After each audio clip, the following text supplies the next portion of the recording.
So if you have chronic heel pain, you've probably been told you have Achilles tendonitis. You've been icing it, resting it, and probably taking some anti-inflammatories. If you're watching this video, it's probably because it isn't working. So here's the science of why that isn't working. The term tendonitis implies inflammation, but what we know from a chronic Achilles injuries under a microscope, we rarely see inflammatory cells. Instead, we see like a tendinopathy, which is more of a degenerative process.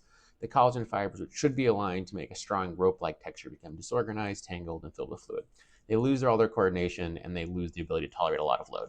This condition is not inflammatory. This condition is a failure or a halting of the healing process. We kind of got to a point, we stopped mid-range. So the question is, how does this happen?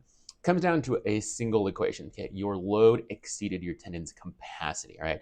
Your tendons are designed to handle a massive load of forces up to 8 times your body weight, specifically when you run, when you jump. But if you apply the load too quickly, like a sudden increase in like running mileage, running up and down too many hills, sudden increase in jump trainings, anything along these lines can cause the tendon cells to become super overwhelmed. So they produce proteins to hold water, trying to kickstart this healing process.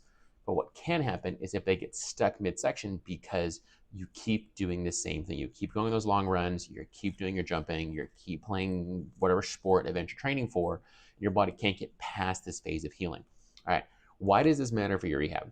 Because if you treat it as an inflammatory problem, you're not really getting better, which you, if you're watching this video, have probably experienced, because it's not an inflammatory problem. Passive treatments like ice and rest are ineffective. They tend to relieve your pain and symptoms temporarily, but don't fix your pains long term, right? You can't rest your way out of like some of these tendinopathies and trying to hope your tendons are just going to heal themselves when we kind of messed up the collagen structure, all right? In order to reorganize all those collagen fibers, you need to stimulate them, okay? We got to put a load and build resiliency through these tendons themselves, all right?